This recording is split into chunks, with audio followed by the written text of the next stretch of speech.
Partnership structures. So let's talk about partnership structures. How do you structure a partnership? Let's say if you're flipping houses, that is a common question I get all the time is, what's a good split for partners? So one of the first things you want to consider is, and you want to get it in writing before you visit with an attorney to draft up all your documents. You want to talk to your attorney and your accountant so that you set up the right type of structure, the right entity, and that you're prepared for your tax consequences of the joint venture and the partnership. So first thing you want to do with your partner is agree on what the roles are going to be. Who's going to do what, who's going to be responsible for what, and who's going to be making decisions on certain things.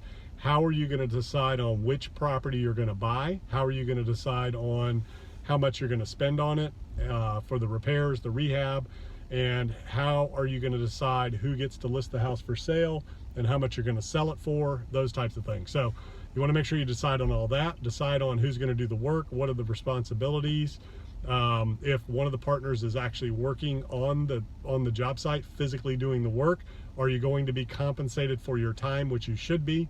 If the other partner is a realtor or bringing the money, is there compensation for that, which there should be?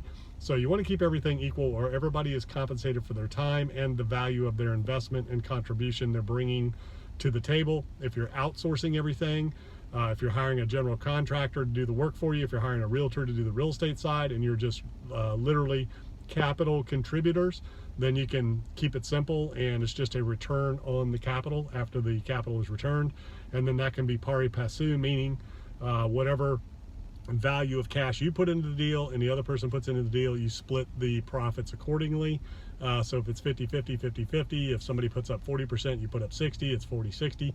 So those are just a couple of ways you can structure things, but definitely what you want to do is agree on everything first before you go see the attorney and the accountant, so that they bill you by the hour.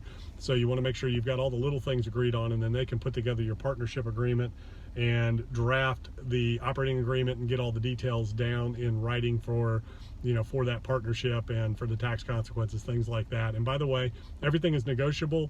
If you're doing a longer term hold and you've got a rental property and there's depreciation or accelerated depreciation, one partner can realize all of the depreciation. It doesn't have to be equally split.